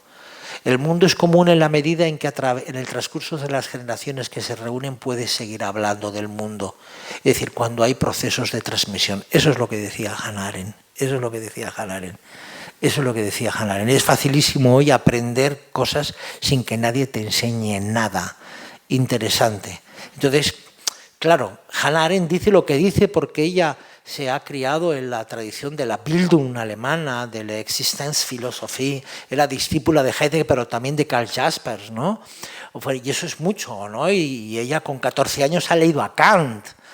no sé cómo decir, y a Thomas Mann y toda esa cosa interesantísima. Y sabemos, efectivamente, lo dijo Joseph Stalin, lo ha dicho tanta gente, sabemos perfectamente que la cultura, la alta cultura, aquella que a algunos nos complace recordar, no supuso ninguna barrera para los campos de concentración y la venida de la experiencia de los totalitarismos. Cómo se puede leer a Goethe por la mañana, escuchar a Bach o a Wagner, o a Wagner no precisamente, a Mozart al mediodía y luego ir a trabajar a mi oficina de Auschwitz para convertir a los judíos en glicerina, en jabón para lavarse las manos. Eso es una pregunta brutal, que no tiene respuesta. Y ha habido grandísimos pensadores, eso también. Por tanto, nuestra defensa del humanismo, la mía es un poco más al hilo de Albert Camus, por ejemplo. Un humanismo desencantado, que sabe y que acepta que tenemos una naturaleza común, pero esa naturaleza tiene que ver con nuestros sufrimientos. Camus decía, no quisieras el infierno ni a la belleza ni a los humillados. Abrazar los dos lados de la existencia.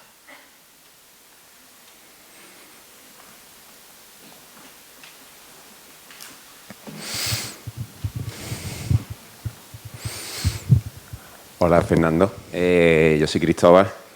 Y gracias.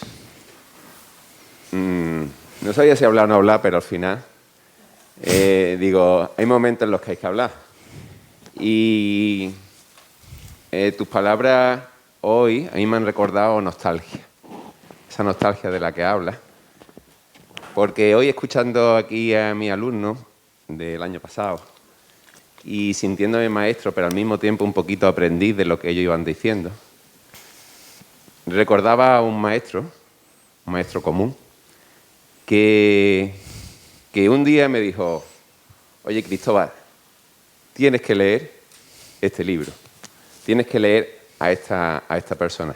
Esa persona eras tú y ese maestro compartido era José Manuel Esteve. Lo que Fernando hoy ha compartido con nosotros, yo creo que no tiene nada de dictadura, ni de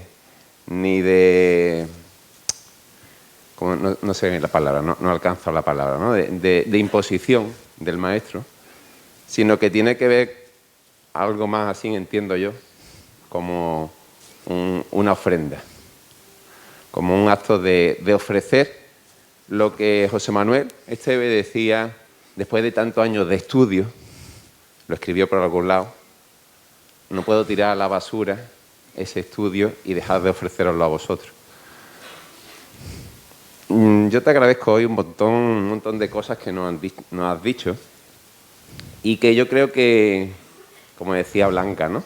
Tenemos que rumiarla un poquito para seguir aprendiendo, para seguir pensando.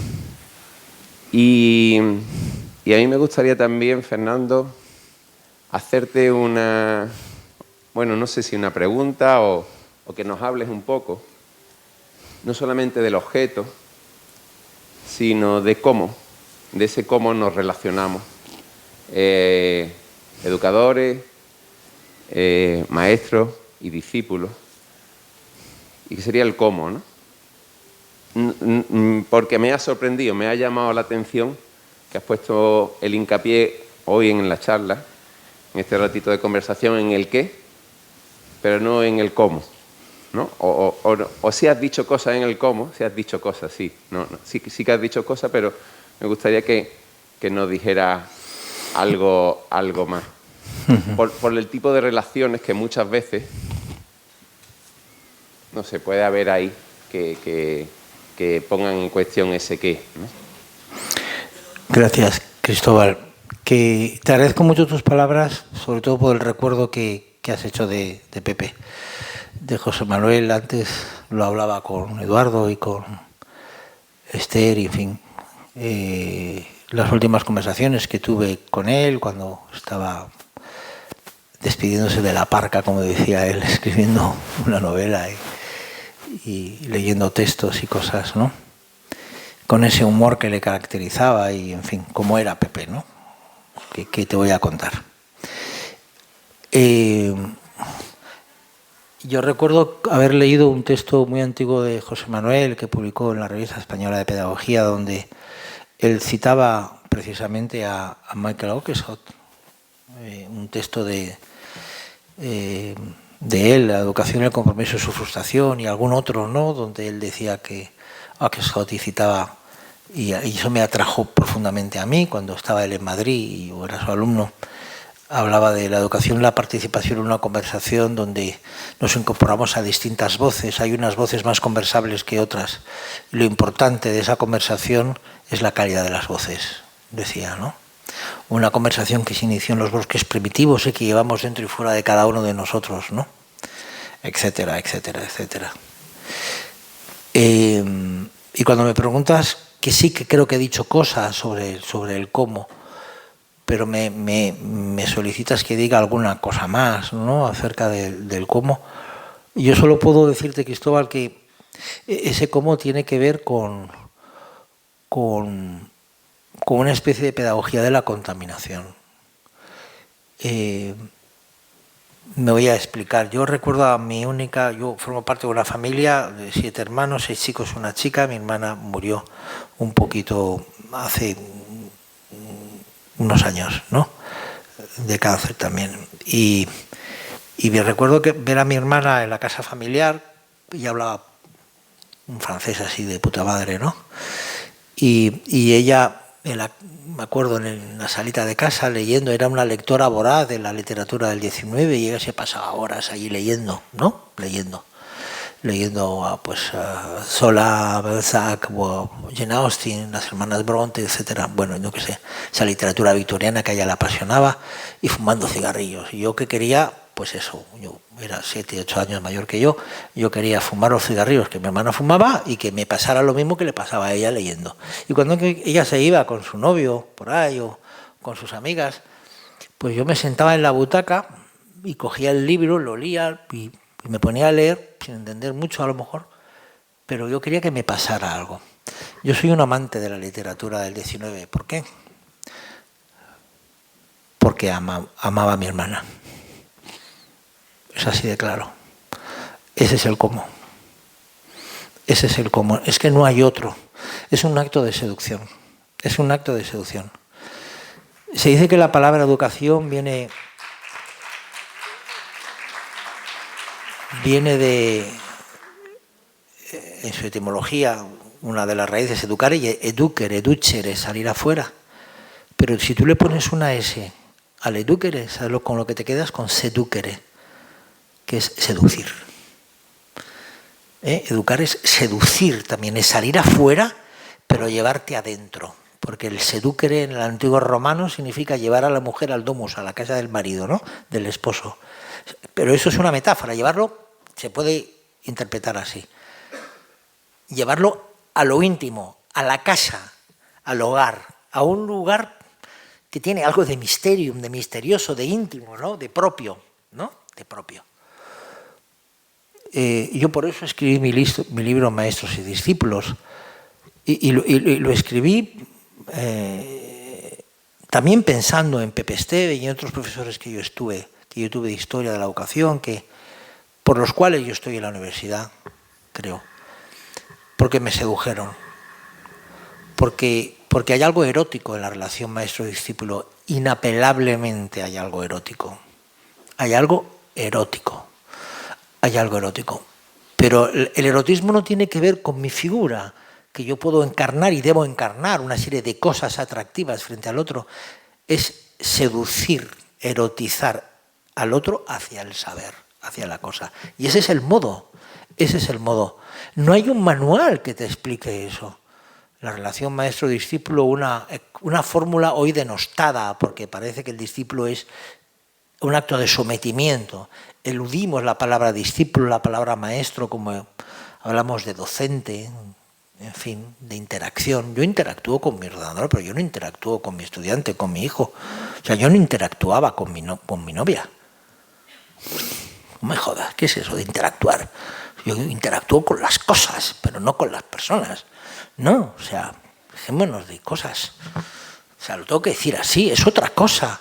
Hay una presencia carnal carnal, erótica, profundamente erótico-sexual incluso, pero que tiene que remitirse a la cosa que estamos transmitiendo.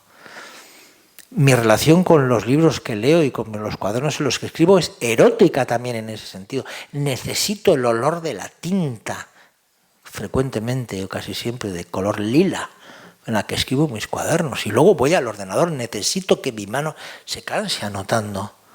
No puedo salir a la calle sin mi libro, sin mi cuaderno, sin mi diario. No puedo. Y eso lo traslado y de alguna manera provoca o no un efecto que no puedo controlar. O sea, no pretendo, no sé, no le doy contenido porque no puedo. No sé en qué consiste. Pero de la misma manera en que mi hermana hizo que yo amase la literatura del 19 solo por verla a ella, quizá, si ellos me ven a mí, pueden relacionarse con el mundo como ellos decidan hacer, pero a lo mejor de una manera más interesante, sin proponerme yo como modelo, que no soy, o sea, no pretendo ser ejemplo de nada, ni para nadie. A ti.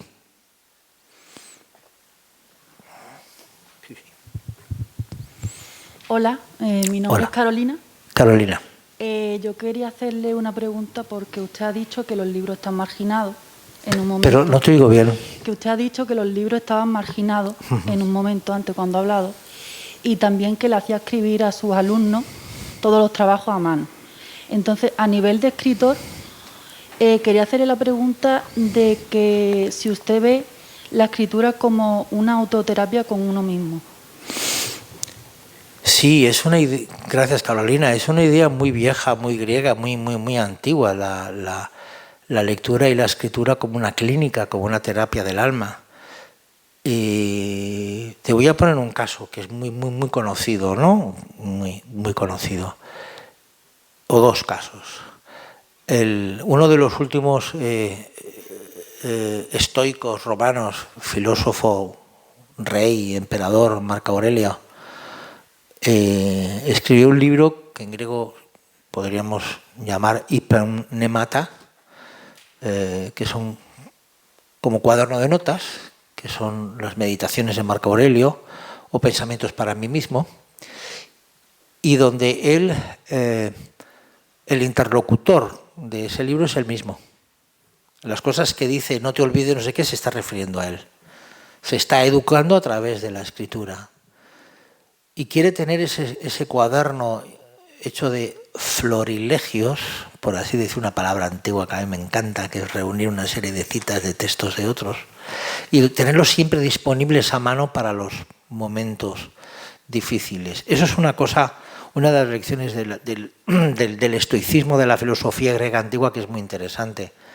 Esto lo dice Séneca en las cartas a Lucilio y lo dicen todos, ¿no? Lo encontramos en Epicteto, en tantos otros. Y el segundo caso es Michel de Montaigne, ¿no? Este humanista del Renacimiento, del 16, que muere su amigo Etienne de la Boissy, cuya relación de amor con él era intensísima. Hereda Montaigne de su padre en Montaigne, el castillo, se manda a construir una biblioteca circular con unas vigas atravesadas donde aparecen citas, sobre todo latinas, alguna griega, porque él se educó en latín, o sea, su primera lengua era el latín, más que el francés, ¿no? Y allí, doblemente bordeado por la muerte, con 38 años me parece, el tipo se encierra en la biblioteca para escribir los famosos essais, los ensayos, en 3 volúmenes, los publicó, primero 2 y luego otro más, porque creía primero, doblemente bordeado por la muerte, porque él se iba a morir y porque había muerto su amigo Etienne de la Boissy, y entonces su acto de escritura tiene que ver con un acto de duelo. Él escribe por la muerte del amigo. Y se pasa horas ahí escribiendo, y entonces él vuelve sobre los antiguos, aquellos que él ama, Plutarco, Séneca, Platón, tal, no sé qué, no sé cuántos. Y a medida que va escribiendo, dice, él, que no era nada proclive a la melancolía y a la tristeza, le vienen como estados de melancolía que cura mediante la escritura. Por tanto, la escritura es una terapia del alma. Como la lectura hay también es una terapia, una cura del alma, ¿no? Hay una biblioterapia, por así decir, ¿no? Una biblioterapia, ¿no? Que dicen algunos escritores franceses. Al mismo tiempo que cura, mata, ¿no? Recordemos el enloquecimiento de Don Quijote, de tanto leer. Algunos escritores del 17, como en el famoso libro Anatomía de la melancolía de Robert Barton, ¿no? Que es una obra increíble. Él se pregunta qué es lo que nos provoca la tristeza, el estudio, el mucho estudiar, o es la melancolía la que nos lleva a estudiar, ¿no? Hay como una especie de pescadilla que se muerde la cola. Es cierto que esas cosas existen, ¿no? Algunos de nosotros necesitamos escribir y leer y poner en relación una cosa con la otra. Ni estar todo el tiempo leyendo, ni estar todo el tiempo escribiendo. Salimos al mundo, es decir, pero a mí si me preguntáis por qué me paso horas en mi cuarto de estudio, primero porque estoy de duelo y porque estoy en casa, porque estoy cerca de mi chica, que está allí permanentemente y con la que hablo. Y segundo lugar, porque a veces el mundo tiene mucho ruido y cosas que no me gustan. Y entonces no hago mal a nadie, me quedo en mi cuarto leyendo y ya está. Y puedo leer y llorar a gusto, y cuando me canso de leer cojo mi guitarra y hago una canción y me pongo a cantar y escucho música y luego salgo a la calle, me viene a ver un amigo, una amiga y salgo, porque en mi casa todavía no ha entrado una mujer y tardará tiempo en que entre, ¿entendéis? Pero tengo a mis amigos. Hace poco di un concierto en Madrid, en el Café Berlín, que fue el último concierto que yo hice, fue en el 19 con Moni, presentando mi disco Corazón de Gato y nuestro disco, y quise hacerle el homenaje allí en un concierto con mis amigos que se llamó Mónica en Vivo. Y uno de mis amigos, Dani Are, pues me escribieron 3 amigos, 3 canciones bellísimas, y Dani Are escribió una canción que se llama El humano está bien, y es una carta que nuestro gato, Miles Davis se llama, el gato que tenía Mónica, le escribe a Mónica y le dice: el humano está bien, está empezando a escribir con nostalgia feliz, no desde el duelo, desde ese escritorio tan tuyo, tan nuestro. Esa canción del Dani, escrita desde mí, para mí, reúne además ese gesto, está escribiendo otra vez con nostalgia feliz, no desde el duelo. Lo que yo hago cuando escribo, cuando leo, recordando las veces en que la leía ella o escribía, claro que es una cura, pero tiene 2 caras, ¿eh? Tiene 2 caras. Yo siempre invito a mis estudiantes a que escriban, y que escriban a mano, que vayan con la libreta, con el cuaderno, que no se olviden de escribir a mano, que de vez en cuando cerrar de vez en cuando los ordenadores. De verdad, no os va a pasar nada. Si estáis todo el día con ellos, cerrarlo de vez en cuando, de verdad no pasa nada. Ir a la calle con una mochila y algún libro y un cuaderno, y estar en el mundo, claro, con vuestra gente. Hay conciertos que ver, músicas que escuchar y muchas bocas que besar.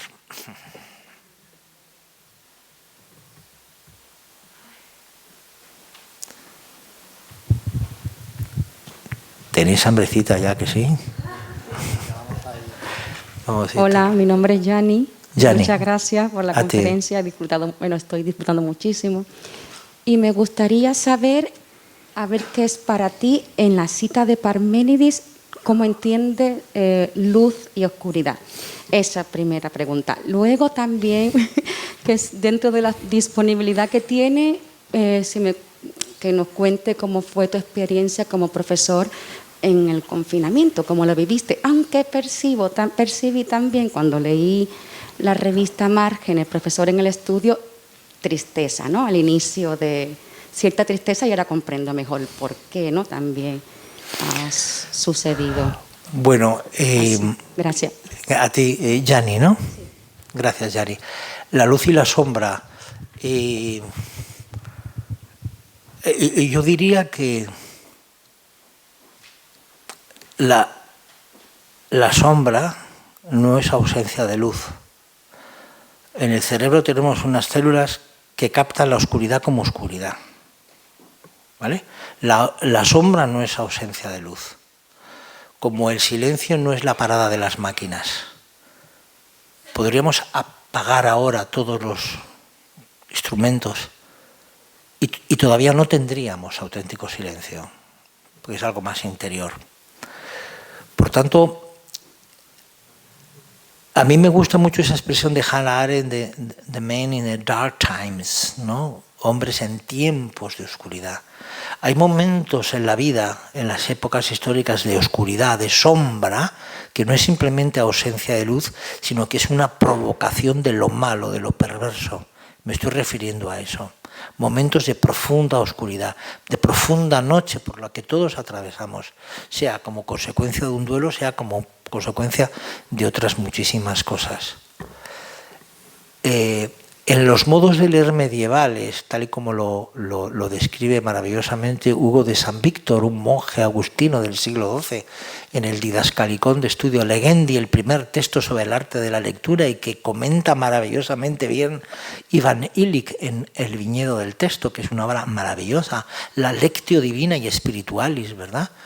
Lo que dice Hugo de San Víctor y recrea en su texto Ivan Illich es que el libro, la página del libro, negro sobre blanco, provoca una luz en el lector que le alumbra, que le asombra.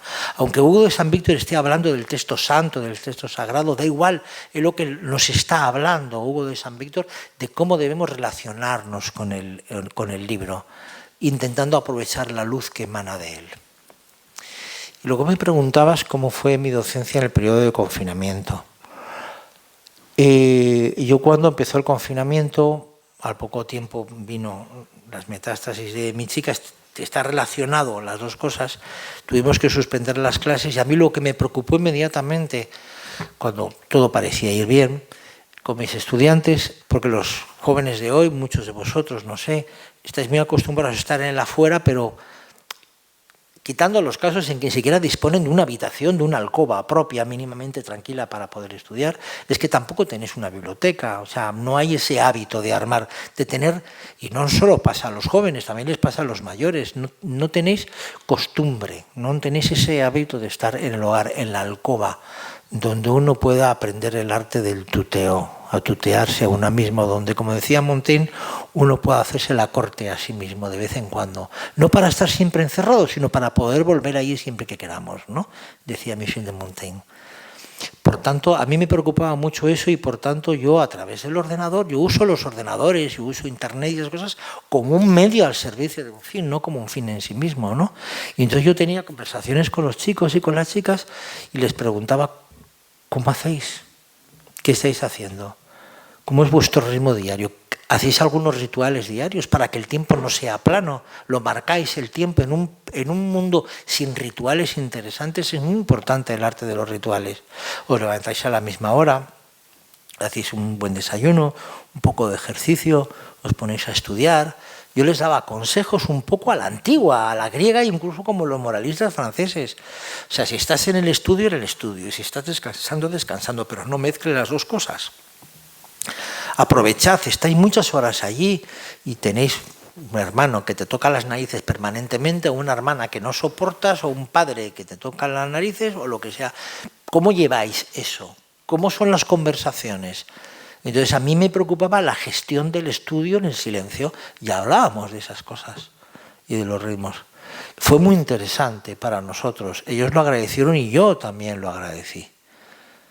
Porque yo les decía, nos vemos tal día,